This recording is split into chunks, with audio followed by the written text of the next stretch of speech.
नमस्कार. प्राध्यापक डॉक्टर सुरेश मेणे लिखित मनाचे श्लोक अध्यात्माची पाऊल वाट या पुस्तकाचे क्रमशः वाचन. आजचा भाग. जया वर्णिती वेदशास्त्रे पुराणे, जयाचे नियोगे समाधान बाणे, तया लागी हे सर्व चांचल्य दीजे, मना सज्जना राघवी वस्ती कीचे. प्रपंचामध्ये असणाऱ्या माणसाला शेवटपर्यंत समाधान लाभत नाही, कारण सुखाची हाव त्याची कधी संपतच नाही. बरं, हे सुख म्हणजे पुन्हा ऐहिक सुख.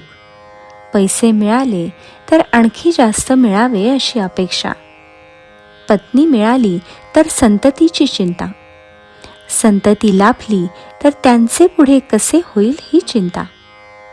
पुढे त्यांचे भले झाले तर म्हातारपणात ते आपल्याला सांभाळतील की नाही ही चिंता.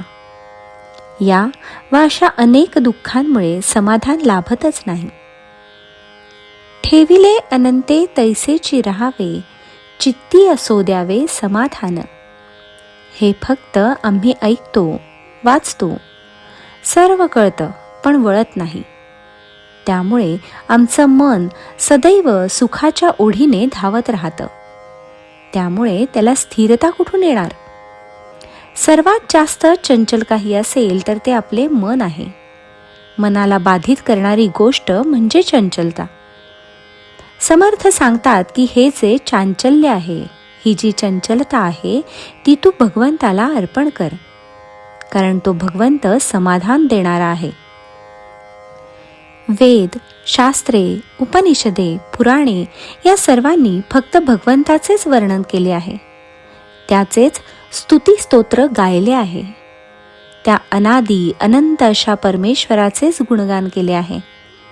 अशा परमेश्वराच्या जवळ तुम्ही गेलात, त्याची साथसंगत धरलीत तर तुम्हाला समाधान लाभू शकते, असा दिलासा समर्थांनी दिला आहे.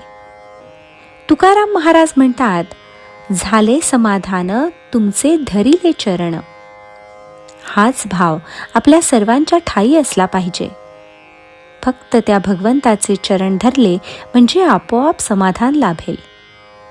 एकदा का आपण आपले सुख दुःख त्यालाच अर्पण केले म्हणजे आपोआपच आपण सुखदुःखाच्या कल्पनेतून मुक्त होतो.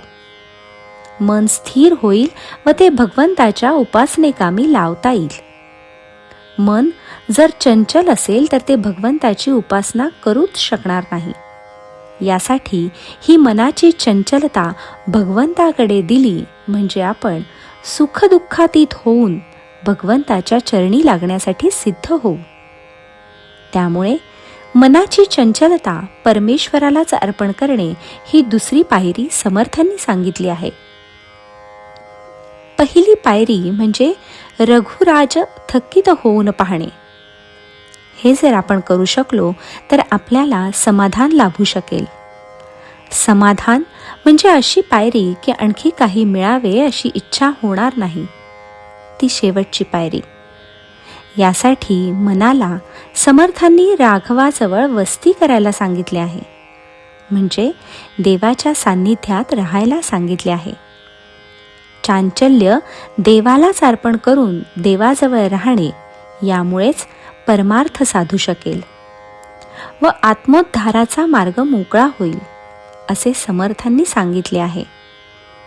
जय जय रघुवीर समर्थ.